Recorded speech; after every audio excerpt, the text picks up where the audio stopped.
سيدنا مولانا محمد وعلى آل سيدنا ومولانا محمد وأصحاب سيدنا ومولانا محمد وبارك وسلم وصلي عليه. اللهم ربنا آتنا في الدنيا حسنة وفي الآخرة حسنة وقنا عذاب النار.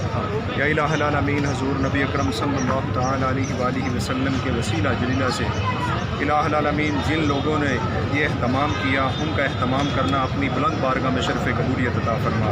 الہ العالمین انہیں بہترین اجر و ثواب عطا فرما. الہ العالمین دن دگنی رات چگنی ترقی عطا فرما. رزق حلال کی فراوانی عطا فرما.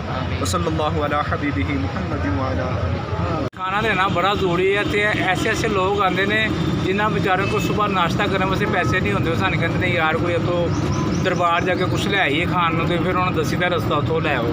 یہ تو بہت نیکی ہے جی. اللہ تعالیٰ تہاڈی نیکی قبول کرے. تو یہ بڑھ چڑھ کے حصہ لینا چاہیے.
پتہ نہیں کہاں سے غریب لوگ آتے ہیں جن کے پاس کھانے کے لیے پیسے بھی نہیں ہوتے.